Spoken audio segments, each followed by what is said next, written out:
Acura Grand Prix of Long Beach here in the NTT IndyCar Series, and you join us just in time for cars to roll off pit road for Group 1. Remember the separated qualifying and the multi-phase qualifying format here on the famed streets of Long Beach, California.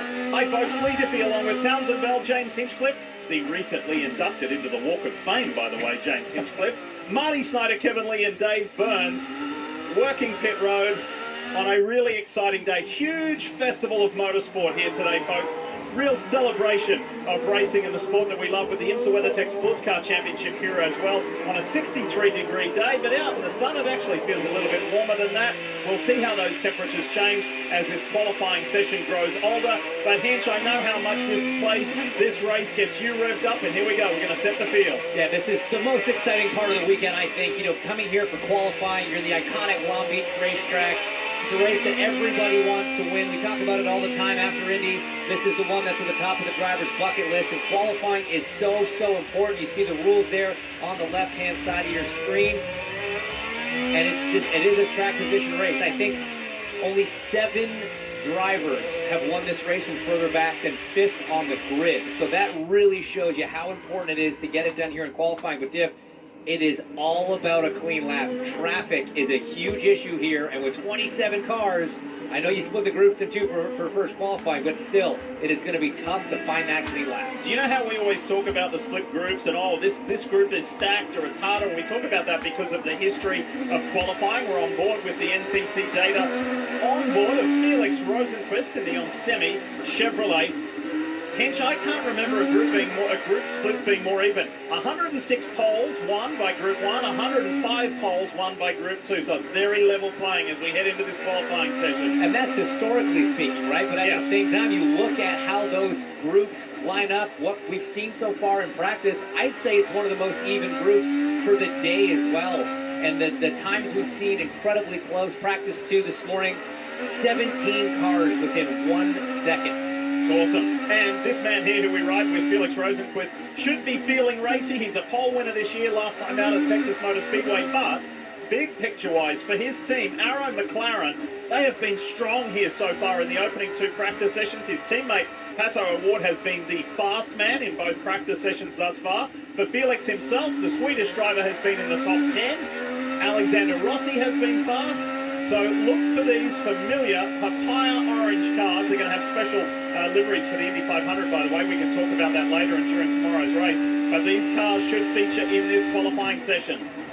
Yeah, absolutely. This team has really stepped up their street course package. We saw that in St. Pete. Felix was only a few hundredths out of making it into the Fast 6. We saw Pato Award start 3rd, finish 2nd, nearly won the race. But they've definitely taken a step up. Right now, all the cars out there on the primary tires, bar the 2 rookies, Benjamin Peterson and Stingray Robb, they've gone straight to the alternate tires. That's the green sidewall tire. Everyone else going out on the primaries, get those banker laps in, warm the car up, get the brakes to the right temperature, and then dive into the pits, throw on those alternates, and go for broke. Remember IndyCar and Bridgestone Firestone's initiative this year to run those Waiuli, the green-walled softer compound tires for the street races this year. Good to see that. It's part of Firestone's sustainability initiative, which is really cool.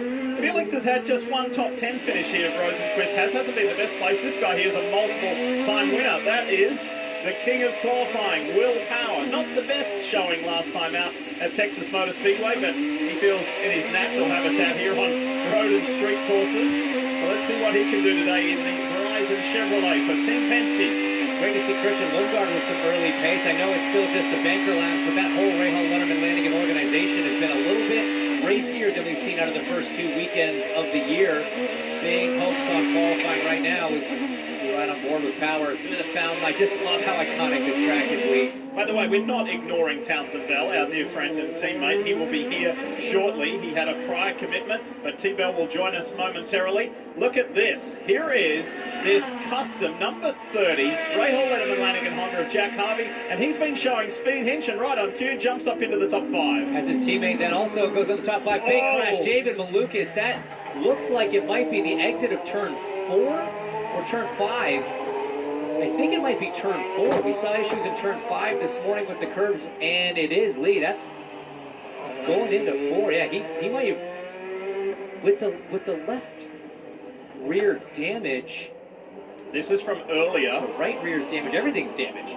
Let's have a look at what happened to this HMD Motorsport Honda driver. Oh, that's turn 9. That is turn 9.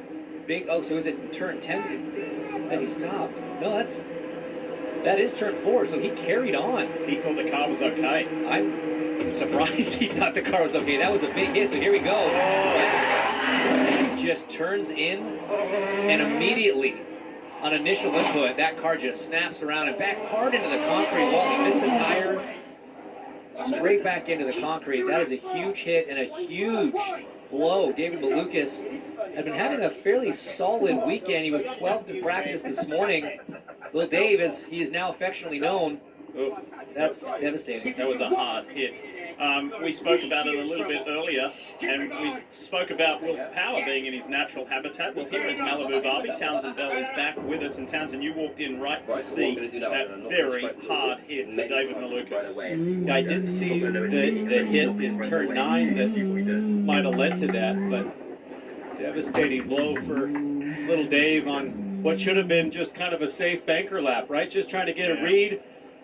Use blacks, getting ready to fire the softer tire compound, and that is just another brutal lesson here at Long Beach. What a shame for Dale Coyne Racing, HMD Motorsport. That car will take no further part in this qualifying session. We've got 3 guys ready to go on pit road. Let's kick things off, and we say hi to Marty Snyder.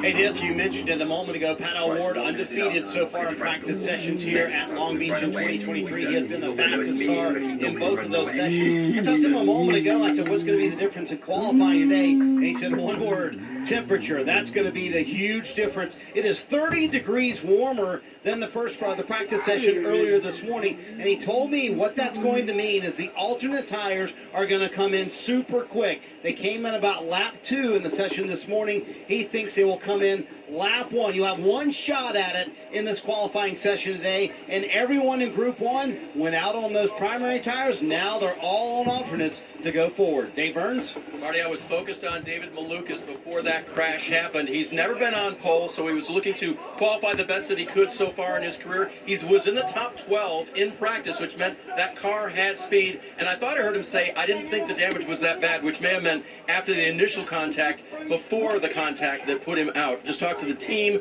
The damage significant. They will head back to the paddock area and have him ready for the race tomorrow, where, Kevin, he'll try to win for the first time. Dave, when we start talking about pole contenders, you can talk about many, but you have to mention Colton Herta, the local kid who came to this race for the first time when he was 2 weeks old. This is the place that made him want to become an IndyCar driver. Fast all weekend, won the pole last year, won the race 2 years ago. When I asked him, what concerns do you have?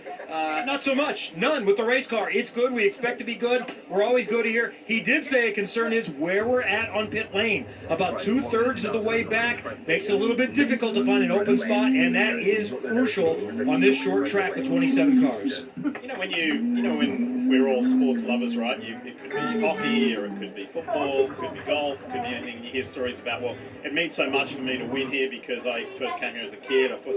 That's the story for Colton Herta. I mean, for him to be a Long Beach race winner, so good, such an important part of history of the sport. And he just loves this place. He feels at home in this place, and so he should, because he was raised here in Southern California. James, you won here on a perfect day like today in Long Beach. I won here at Indy Lights. That was the minor leagues, but I can vividly remember the feeling of the sun. Like when I got, taking your helmet off, being in victory lane. This was my, dream race growing up to win, certainly in California. And to do it in front of this amazing crowd with the sun always, it seems perfect here in Long Beach. It's just a magical feeling. It really is, and it comes from what you're seeing right now. It comes from the people here, the atmosphere, the vibe. This whole city really, really gets behind this event, and you feel it. As a participant here, you really feel that energy, the enthusiasm from the crowd. Driver intros was always one of my favorite things here. You get on the pickup truck and do the lap, and you hear every grandstand erupt every time you go by. There's a passion here that is, it's tough to replicate. Every track precinct is different, and one of the highlights, one of the greatest attributes of this place is just getting from point A to point B, that you get the opportunity to mix with the fans and chat to people, and you experience the vibe and the feeling really authentically, and there's just such genuine excitement and enthusiasm for this race because of the decades of history. Just take a quick look bottom left of your screen there, quick menu for you, and a reminder that we continue this motorsport festival here later today, 5 p.m. Eastern on USA Network. That's the IMSA WeatherTech Sports Car Championship race. It's round 3 for that series. Pretty cool stuff. It's a 100-minute sprint race, 3 classes. Going to be an awesome afternoon. Calvin Fisher will join us for that one. Tomorrow on Peacock, let's talk IndyCar again. We're going to have warm-up for you after the field is set here today, and then we're going to go racing on network television. NBC, 3 p.m. Eastern, for the Acura Grand Prix of Long Beach. It's a race that never disappoints. But first, we have to organise this field to see who is going to start where. And a little bit of a stoppage here because of David Malukas' unfortunate crash. We're ready to reset and go again. And new rules for this year: in a red flag situation in Q1, the clock does stop the first time. So we get the full 10 minutes of on-track activity, provided we have no more red flags. And with 6 minutes to go, you're kind of on that limit of roughly when you'd be coming in to have put on the alternates. But it's interesting to look and see some of the drivers. I think I see Colton Herta and maybe Felix Rosenquist as well back out on the primaries. It's almost as if they want to get a little heat in the brakes before they put those alternates on, find the track position maybe. We see Will Power, he's on his alternates. I know Joseph Newgarden's on his alternates. Lock up there from Colton Herta. You know, it's a risky strategy, I think, with 5:30 remaining to I think, go out and try to do this. I like Newgarden's strategy here. I'm seeing his on board. He's got the soft tires on. He's got a great gap in front of him.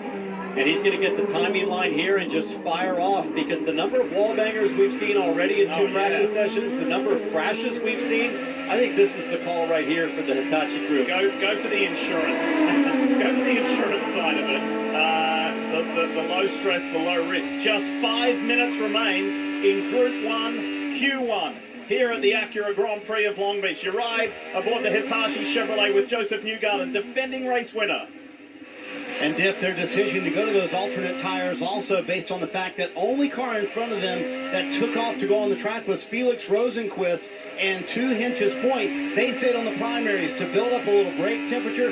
Now they're going to put on the alternates, so Newgarden will have clean track here. Let's see what he can do with it. It is perfect, Marty. The next car in front of Newgarden is Christian Lundgaard. He's in the hairpin right now, so this is exactly what you want at Long Beach. On the softer tire, coming up to temperature, and nothing to stop you right now from laying down a fast lap. The only risk that you have in this situation is look at the bumps going into turn 9. They're always so savage here. But the risk you have is when you have a nice clear piece of racetrack in front of you, everybody in pit lane sitting there is thinking, that's a nice clear bit of racetrack. I'm going to jump right out in front of the 2 and make sure I get it. So it might be too late for everyone else as Newgarden goes to the top with a 107.3. It was a 5.9 out of Pato Award in practice 2 that there was quick time.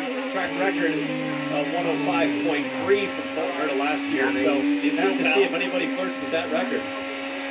Will Power with 3 3/4 minutes to go. Power is in the green. Stingray Rob, the rookie, is in the green for Dale Coyne Racing. Just look at how tight the margins are compared to the outside edge of those wheels and rims to the wall. Very comfortable. And Jack Harvey jumps up to 3rd place. My seats have dropped down. Howard going through turn 5. We saw some issues there this morning. Drivers getting up on the curbs. There was a bit of a confusion with some of the curbs that were removed and then put back. Removed yesterday for practice, put back for practice this morning. New section of racetrack there, paving between turn 6 and turn 8 for Power. I see a little bit understeer maybe in this car, Townsend. Doesn't look quite the way he wants it to be, but we know this guy can get a lap out of an IndyCar better than anyone. Meanwhile, Herta, Kirkwood, Rossi all pitted for the alternate tire. So everybody out on track with green conditions.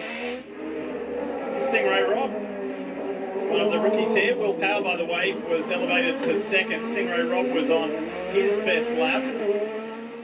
Right now you've got 2 Penske's, 2 Andretti's, and 2 Rahal Letterman Lanigan racing cars in the top 6, guys. This is not something you would have thought maybe coming off the back of St. Pete you'd be seeing here in Long Beach. Look at the green for Jack Harvey there, challenging 1st place. What a massive turn of good fortune for the RLL team. Harvey goes to 2nd there, Power 3rd. Am I dreaming this? I think today's Jack Harvey's birthday. It's his 30th birthday. There you go. In car 30. In car 30. God, if you're into numerology, There you go. here you go. This is that new section I was talking about. The drivers all that I talked to said the two things that came out of it were accelerating out at turn 6. Townsend's so much nicer and smoother than it used to be. That always used to be chasing the back of the car as you got the power down, bit of a bucking bronco up the hill there. Now it's just flat, mash the throttle. But what compromise you have now is at the apex of turn 8. Big bump. Right where the old concrete and new pavement meet, there's a huge bump right there. You can see the car lurch down. Way bigger than last year. Have a look at all of the green on your screen. Felix Rosenquist has gone to the top. Look further down. His teammate Alexander Rossi is in the green. So too is Colton Herta by just a few thousandths of a second. A minute 20 left to play. Who's going to make that top 6 and advance to the fast 12? I'll tell you who's looking good is Kyle Kirkwood and Alexander Rossi. Rossi goes to second. I'm not seeing great pace out of Colton Herta just yet on this lap. With a minute to go, and there it is. Don't trust the tracker. I thought that was the bump time. Kirkwood to P4. 1 single minute left. These flying laps count. Here we go. So now it's 2 Penske's, 2 Andretti's, and 2 McLarens in the top 6 as Colton Herta winds up. Remember, he's a lap behind the Penske's in terms of tire temperature. This should be fun to watch. Let's just listen to the sounds of an IndyCar in anger and the Southern California native at the wheel.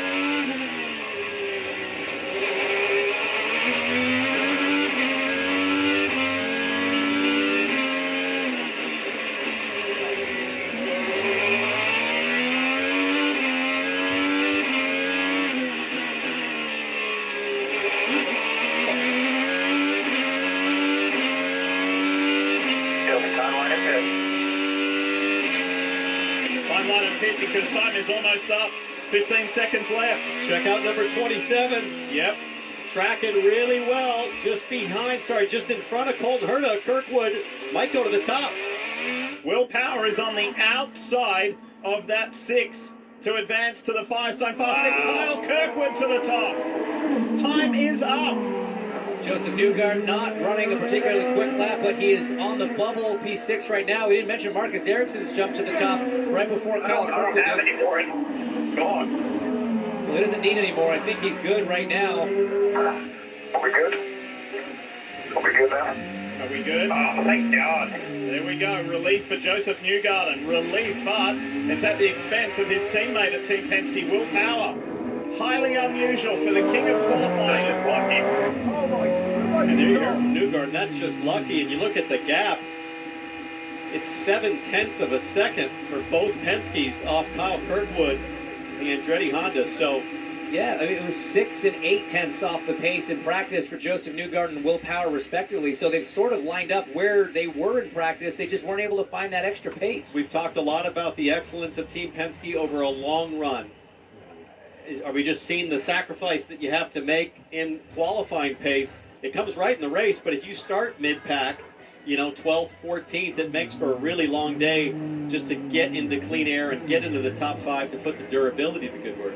Well, there's one thing that's certain, and history tells us that, is that Andretti Autosport has strong cars here. Kyle Kirkwood, second-year IndyCar driver, fastest in Group 1, Q1. His teammate Colton Herta and race winner here, P3. Let's see in this next session with the other half of the Andretti Autosport team to come out with Romain Grosjean and Devlin DiFrancesco.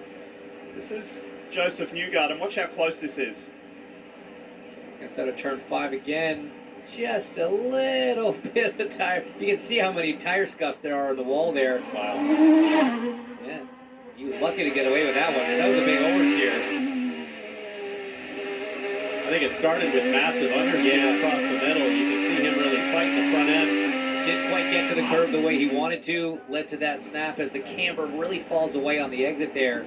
Draws the front end out, and then as it grips up, the rear snaps. That's one of those corners where when you enter, the wheel that you feed it on initial turn-in is oftentimes a bit of a guess. Where you just sort of think, I think this is right, and it either is too much, too little, or just right. In that case, just not enough response out of the front end to yaw the car. All right, let's have a look at those drivers who go no further. Unfortunately, Will Power heads that list. It's such a surprise to say that. He missed it by the narrowest of margins, Marty. Just over 6,000ths of a second. It was tight, but Power is out. Yeah, I was going to say, Lee, boy, you talk about how tight qualifying is here at Long Beach.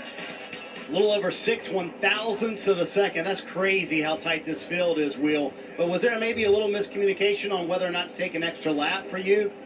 Yeah, because we had fuel for 4 plus 3, and I did my 3, and anyway, obviously didn't do 4 in the first because it went red. But yeah, I missed out by that amount last year to top 6 to Newgarden, same thing. But as you proved last year, and as people have proved here before, you can start outside the top 10. That happens very frequently, but it can be done here. It's difficult with the 2 stops. If it was 3 stops, yes, you could definitely do some big strategy stuff, but it's the 2 stops, small windows certainly make it harder. But yeah, we'll do what we can. Willpower, and Kevin, he was barely outside the Firestone Fast 12 by 6/1000ths of a second. And as you say, it is so close. Jack Harvey is chatting with the engineering group right now. All right, so close. What were you missing to maybe build a little advance? Just a little bit of lateral rear grip, mate, honestly. Just a couple too many times. You just try and roll into the corner, and instead of just letting the car flow, I just felt like just had to hang on to the brake a little bit more than I really would have liked to. I mean, you only missed it by a 0.5 but I mean, such is the series right now. It's so competitive, and that's why I love being part of the NTT IndyCar series. And I think this weekend, although not the qualifying result we wanted, it's a pretty productive weekend. It's the closest we've been to transferring for a while, and we're disappointed, but it also just feels like we left a little on the table that really there was, if we could have really put together a good lap, 3 or 4 tenths left in there. Talking with Graham and Christian and you as well, it's a process, and I think it's a mental aspect. Let's just kind of keep chipping away at it, and I get the feeling you feel a lot better than you did when the season started.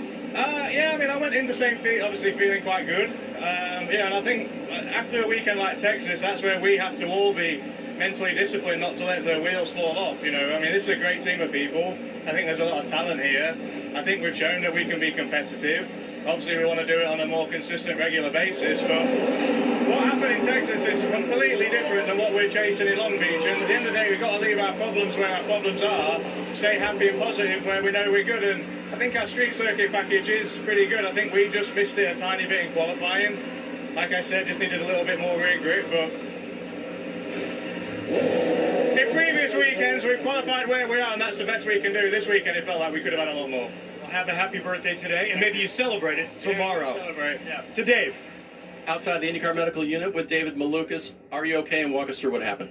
Yeah, all good. Just have a little bit of a headache, but medical's going to keep looking at me for the next few days. But it was unfortunate. I actually started the lap previously, went to turn 9. We looked at the data and we knew we had to brake a little bit deeper, trying to catch up to some time, looking from Pato and comparing to the top guys. So tried braking a little bit deeper, probably was a little bit 2 laps too early, and so I ended up losing the car, tapped the wall on the left. I gave the car a bit of a shake going down the straight, and everything felt okay, but clearly it wasn't. So going into turn 4, obviously I went in, hit the brake, and the rear end just whipped out on me, and I couldn't save it.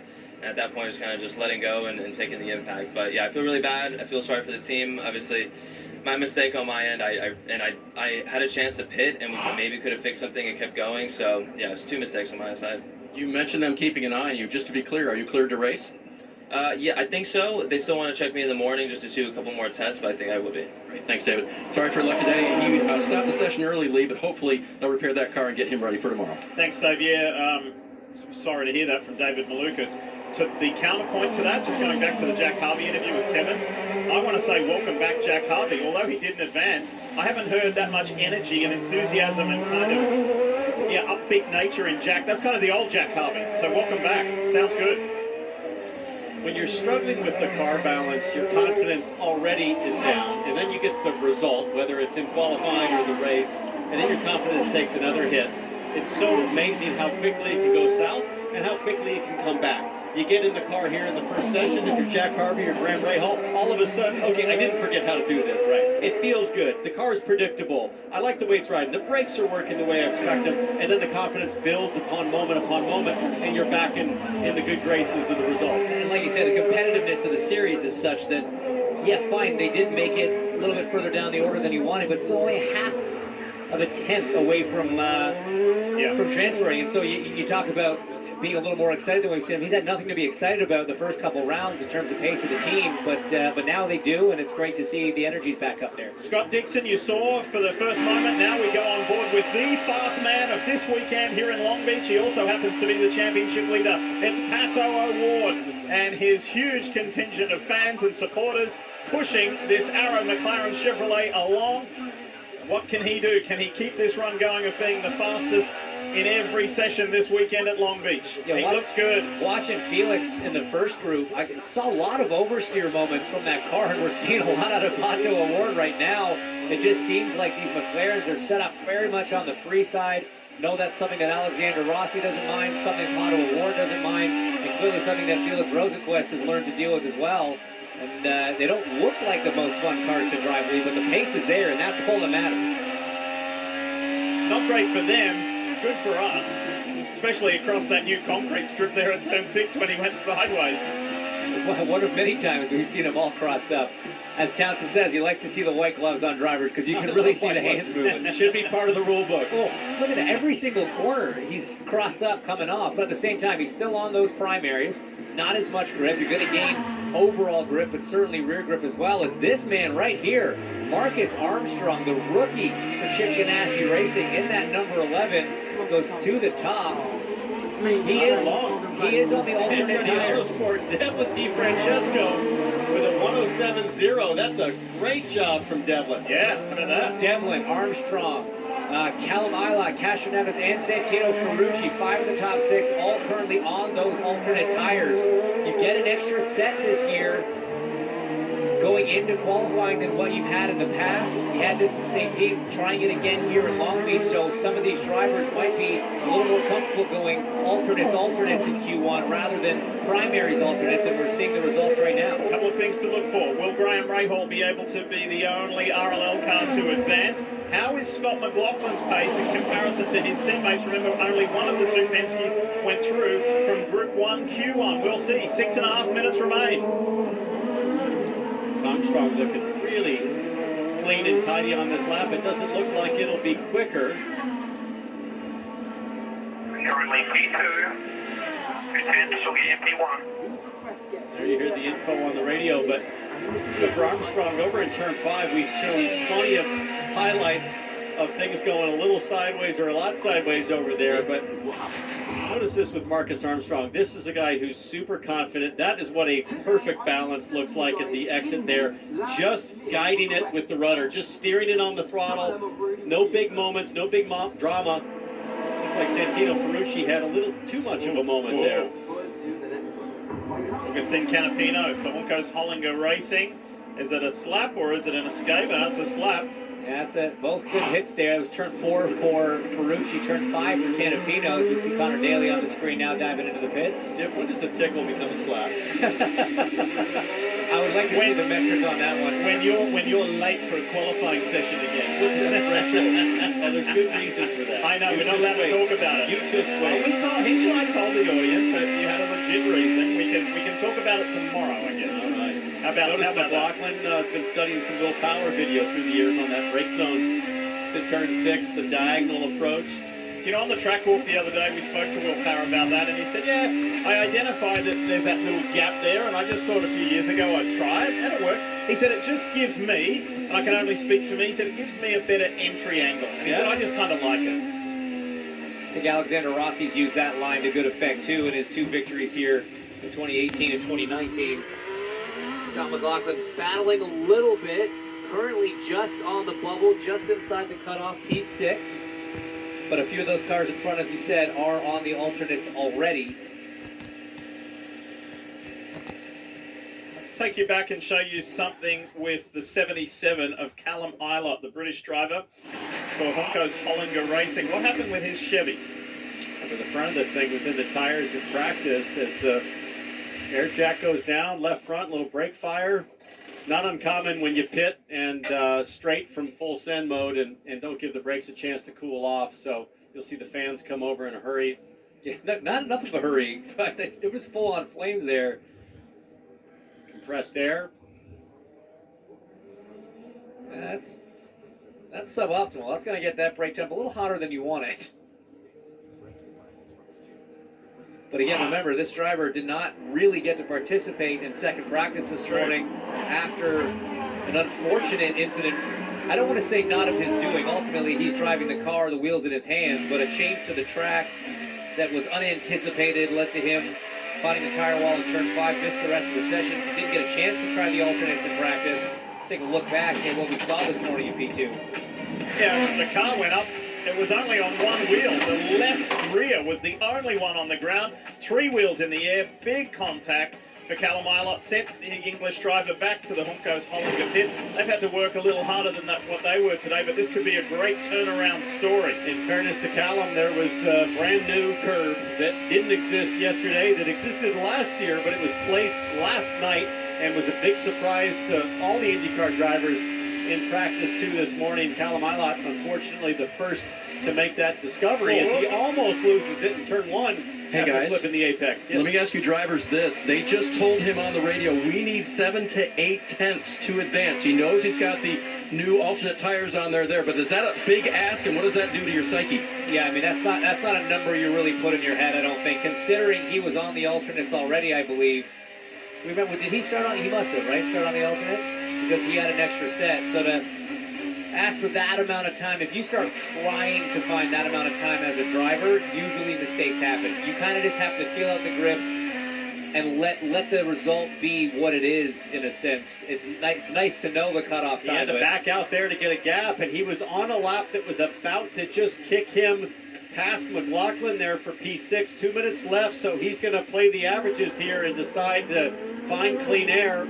He's only a few hundredths off of transferring right at the moment. I think the anticipation is the times are going to get quicker and quicker. But still, I don't think he's going to need another 6 or 7 tenths. Yeah, we talked about this yesterday. That radio information can sometimes work against you if you're not super precise with what you're requesting out of the driver, because as drivers, the only thing we're really scared of in those moments is being slow. Right. And we'll do anything to find the time to transfer. So Romain Grosjean to the top in the DHL Honda. He is feeling good this weekend, you better believe it. His time's been eclipsed by Scott McLaughlin in the Soncio Chevy. So there's 1 minute, 15 seconds left on the clock here in Long Beach to try and make it through to the fast 12. You've got to be above that red line. Top 6 from this Group 2. We're still in Q1. Here's Alex Palou in the Ridgeline Lubricants Honda for Chip Ganassi Racing. Sits third at the moment, and he's in the green. So look at Award's gap, and then look at Ilott's gap to 6 Award. So Award could cross the line and then get bumped by Ilott. Award's the next car in front. Here comes Palou through. Yeah. Award goes way up there. Let's see if Ilott can transfer. He gets 6th.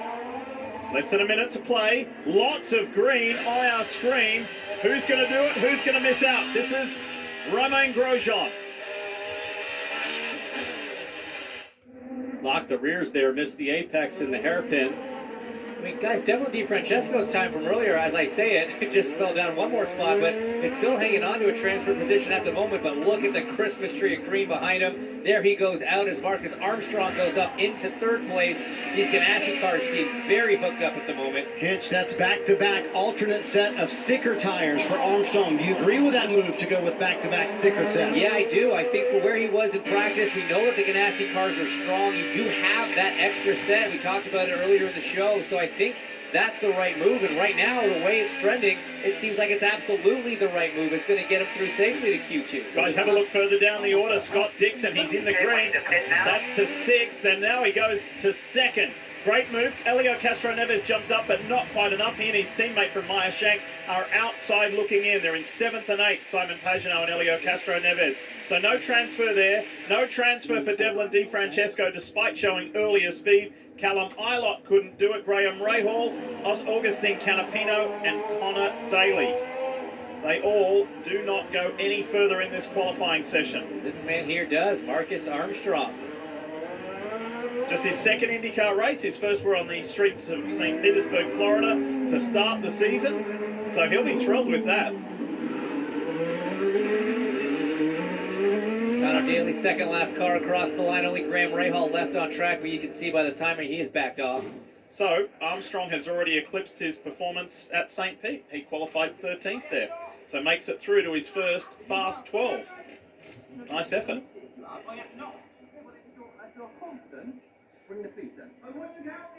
So 3 of the 4 Andretti Autosport cars are through. They would like the sound of that, and they're excited about this qualifying session. They need a boost because it's been a rough start to this year. A lot of time, energy, and resources went into improving this team over the offseason. I think they may have found something for 2023. Green. Side by side, this is what The track is total chaos. looks like Devlin DiFrancesco airborne. Hey, we have a car up and over. Kyle Kirkwood's involved. You all right? Yeah, I got collected in it. Both of the flying cars were Andretti Autosport cars. No. Power just took me out. And Michael Andretti furious at this point. There's Grosjean. There's McLaughlin on the right. They may come together. That is now the 4th Andretti Autosport car out of 4. A tough day for that squad. It's time to go IndyCar racing in the Lone Star State. Here we go. Oh, get up. Contact on pit road between Kyle Kirkwood and Alexander Rossi. Oh, 2 cars in the wall. Graham Rahal. Devlin DiFrancesco as well. Looks like Grosjean crashed. Grosjean for the 2nd race in a row. Really tough start to the season for that group. So they're looking to turn it around, to say the least, at a track where the organisation has had so much success. Just a quick snapshot there of the 4 drivers and their respective positions in the opening 2 races of this season. It was a promising start to that qualifying session, Dave, for Devlin DiFrancesco. Just missed the cut, though. Hey, caught up with Devlin now. We were just talking about the fact that he just missed the cut after a lap that we thought was going to stick. Did you think so? We were on a better one and then seemed to have some sort of fueling issue. So, it really hurts, man. We just need to catch, we need to catch a break. Because this 29, Capstone 29 crews really put a lot of effort in. Honda giving us great power this weekend and seemed to fine-tune little areas. And it just hurts, man. It hurts for me. It hurts for the boys. It hurts for everyone at Capstone. We were there. We had a lap coming that was quite easily going to put us through, and it's the name of the game sometimes. More speed shown for Andretti Autosport on the street courses this weekend. What kind of confidence does that give you going into tomorrow? We definitely have more options in the race to move forward because we're definitely fast on a lot of the cars starting around us. All right, Devlin DiFrancesco out of qualifying here, but he'll have a good starting spot. We'll see how it shakes out, Kev. Elio Castroneves is going to have to come from around the mid-pack or so. All right, what were you missing in qualifying, and what's the overall prognosis? I mean, it's the boys from Shank Racing did an amazing job. Even we obviously used a green set in the first round, and then went it again. But it gave us some sort of like a feedback. So we even changed springs during qualifying, which is something that we never did. But they did an amazing job, right on time, super quick, and it definitely improved from what we had the first run. However, it wasn't enough. But, these boys from the Auto Nation Series XM, Mark Wolf, Cliffs, they do a great job. And we're kind of like, in areas, IndyCar Series is so incredible, so competitive, that we know when we break that 1/10, it's going to start moving things up, 1 or 2 tenths, obviously. But great job. Now, as you mentioned, we started from the middle of the pack, which is okay. It's nothing new for us. We know what we can do. Is there something you can do as far as strategy? Is there much of an opportunity? Absolutely. We've been improving each session. Like I said, we're only a few tenths again from the fastest guys, which you were really far back in the beginning of the yesterday. So, but yeah, this place here is known by sometimes not the first pole. I start 4 times in pole position here, only won once. So that's just to prove that sometimes starting on the pole position doesn't mean you're going to win a race. Thanks, Elio. And that was back in 2001, where the 4-time Indianapolis 500 winner was victorious. His Shank Racing teammate has also found the secret here at Long Beach. Simon Pagenaud was a winner back in 2016, so we'll see what they can do from 14th and 16th on the grid. Nice job from Santino Ferrucci. Haven't talked a lot about him this weekend, but, right behind Shank Racing there, the AJ Foyt driver in the 14 car. Solid job. Callum Ilott, nice rebound from that practice crash, and I'm sure Graham Rahal would want a lot more than that after seeing some of the pace they showed early on in practice. Dave? With Santino Ferrucci now, who's breaking things down with the team, I'm wondering if there's a little more optimism after the hard work yesterday and this morning. I mean, honestly, it goes to show, we've got a lot of learning to do, but we've done a fantastic job to recover to where we are. I mean, we're in the ballpark, we're in the race, so it's like one of those things where, yeah, it's a shame we missed the cut line by all of, 2/10 now, but yesterday we were 2.2 seconds back, so I'd say we're making leaps and bounds, and, I think we're going to have a much better race car. I think, there's a couple of things here in qualifying we still have yet to learn, even for myself as a driver, but I'm excited. It'd be nice. Did you connect the lap there, or was there a feeling in the car that was so much better than yesterday? Honestly, we're just making improvements to the car, improvements for my driving style to the car. I'm still new here. I haven't been back to this track since 2019, so there's a lot of things that we're working on. But no, we're trying to get a little bit more rotation out of it. I like a free car, so we're close. When we figure it out, it's going to look real good. All right, welcome back to Long Beach. Good luck tomorrow. Thank you. All right, Ferrucci, not bad, guys. That's a great point, Dave, because you assume that drivers have done more than what you think, and when you look at the stats and the facts, Santino Ferrucci only has one start here at Long Beach, and it's not the easiest place to adapt to, and so he's made up some significant ground in very quick fashion.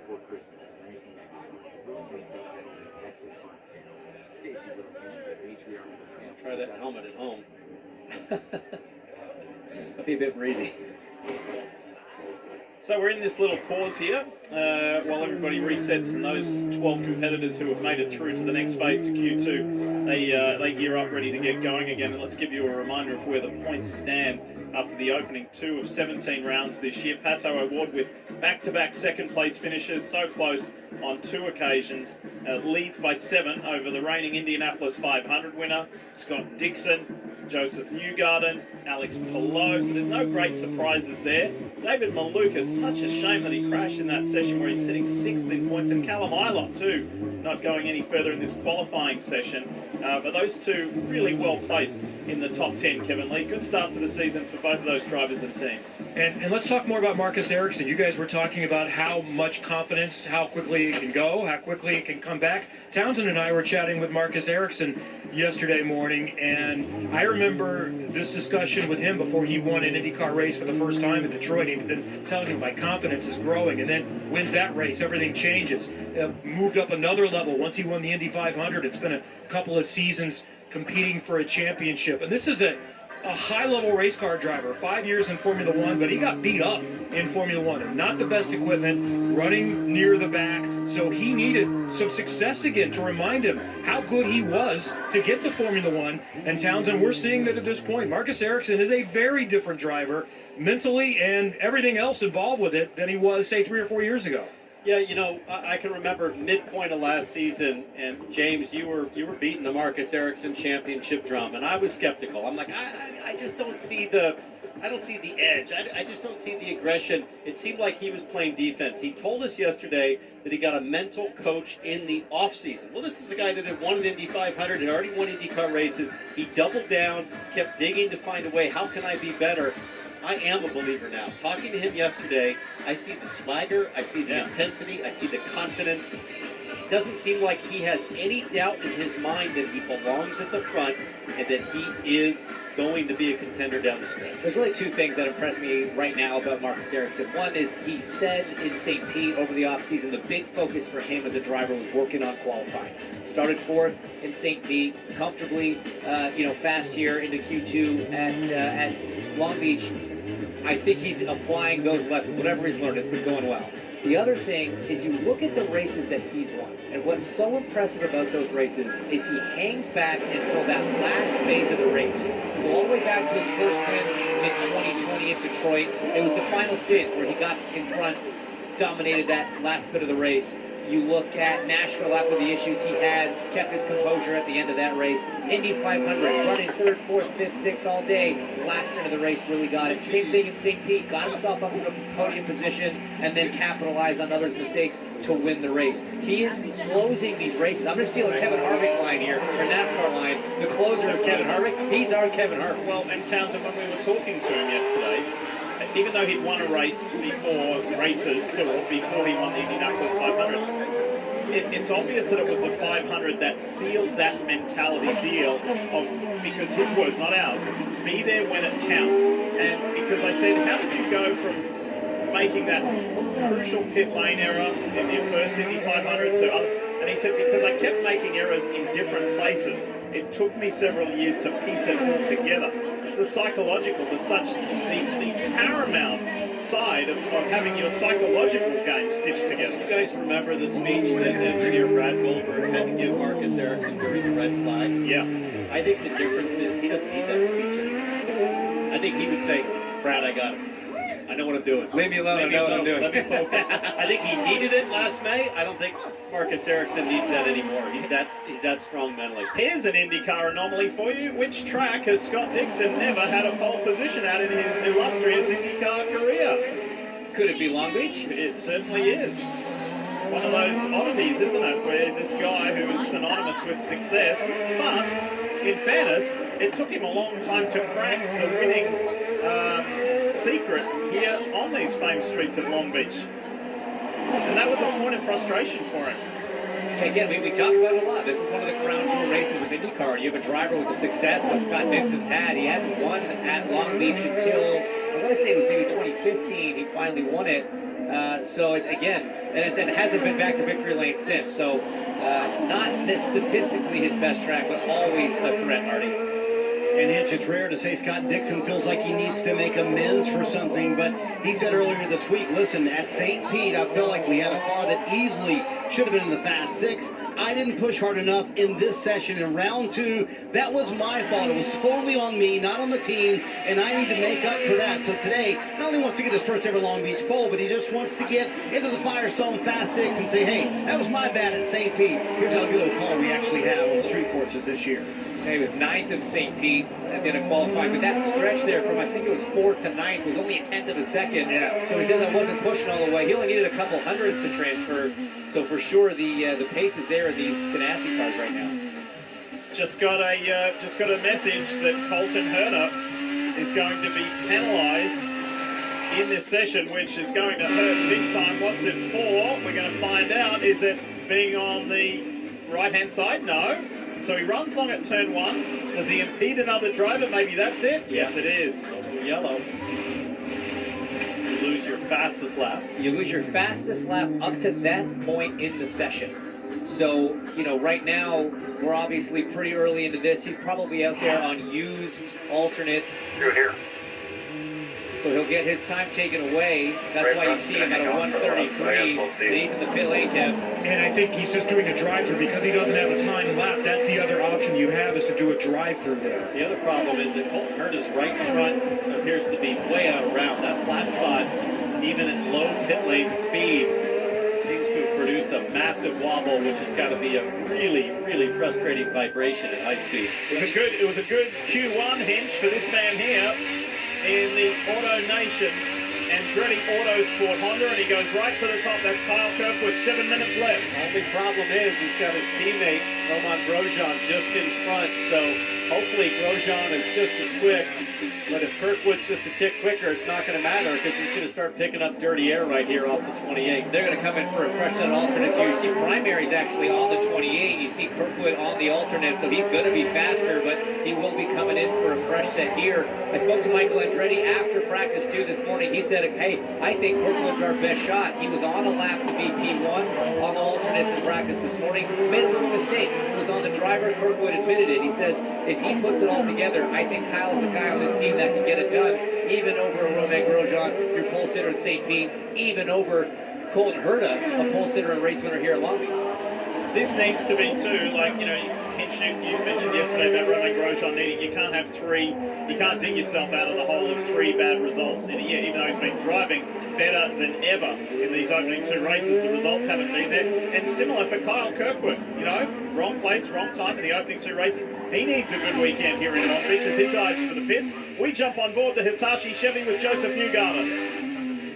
Can Newgarden make good on the gift, he said, the lucky transfer that he had? His teammate Scott McLaughlin showed a little bit more pace in Q2 than Newgarden and Will Power did in Q1. You have 10 minutes in between sessions to kind of get a handle on the car, maybe make an adjustment. And sometimes we've seen it before, a driver that barely sneaks into Q2 makes that magic change in between Q1 and Q2, and they could go fastest in this section, put themselves nicely into the Firestone Fast 6. So you just never know. The smallest change can find you that little bit of confidence you need to get a big chunk of lap time at a street circuit like Long Beach.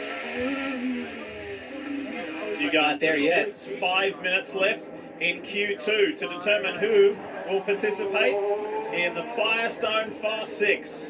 And an interesting strategy decision for both the 2 and the 28 who we see on screen. They've both done their banker laps on the primary tires. The harder tire, a little bit slower over a lap. The other cars have all gone out on used, I would imagine, alternates, which is why we see both Grosjean and Newgarden a little bit further down on the timing boards. It's not going to be a surprise if you see Colton Herta at the front going into this Firestone Fast 6, or Pato O'Ward, who's been the pace setter so far this weekend. Kevin Lee, what you got? As Hinch said, that's what I've seen too. Those on the alternates who are unused, including Colton Herta, so it's not quite as damaging locking those up. He did say, though, I'm struggling to get the fronts to hang on, but that was a used set, so he just put a set of sticker alternates, and he still got one more sticker set to go. I spoke to Romain Grosjean between practice and qualifying. I said, hey, are these tires lasting for 1 lap, 2 laps? What's sort of the sweet spot for these alternates? And he said it's really down to your out laps, what kind of gap you have. He thinks some drivers could get it done on that first lap, but you're still going to have enough tire to get a good lap time on lap 2 if you don't have a very enthusiastic out lap. So it could be first lap, could be second lap, depending on the driver. Ambient just 65 degrees, but track temp at 109 right now. Track temp working against the tires, but the ambient certainly helping. Last year, what was it, 130 track temperature? So much cooler this year, Townsend. Thank you very much for the beautiful weather you delivered in your hometown. So Alex Palou went a little bit earlier. Pato O'Ward went a little early as well. Both teams telling their drivers this should get us clean track. The car you hear leaving now is Joseph Newgarden. So everybody on the sticker alternates, 3:15 left. We'll see if maybe those guys went a little too early or they feel good about the gap they'll be able to get, and that would make up the difference. And the guy with the best situation at the moment is Marcus Armstrong, because he comes down the front stretch. He's the car ahead of Alex Palou. He's got some good clear track ahead. Newgarden has come out in front of Armstrong. And that's just it. It's such a risk when you have a big gap in front of you because people sitting in pit lane want to steal it. But all things considered, what you really want here is to be the last car to complete a lap without traffic. Presumably that's when the track is the most rubbered in and the conditions are just perfect, and you want to be able to do that lap at the perfect time for your tires. You don't want too many laps on the tires either. That's the gamesmanship of sitting and waiting on pit lane and trying to just nail it right. We just saw Alexander Rossi and Scott McLaughlin pull out of the pit lane as well as Marcus Armstrong backs off to get a little bit of a gap here. And I haven't seen a lot of traffic issues through Q1. I wonder if we're going to start seeing them stack up at the end of Q2 here. The other stressful part for the engineers and the drivers is the decision on how much fuel you run for this, right? Right. Lighter the car, faster it goes. But if you only give yourself maybe 1 lap and you need a second to piece it all together, it can be problematic. Grosjean's not happy with Alex Palou. It's going to be a big debate about the block. So right here is actually where the timeline is for qualifying the alternate start-finish line. So that's why you see everybody slowing up through the hairpin section there just to get that gap. Didn't see what kind of lap that Grosjean was on at the time. This is where things get tense, folks. 1.5 minutes remain, that's all. Here's Colton Herta in the Gainbridge Honda. Backstretch into turn 9. This is the turn that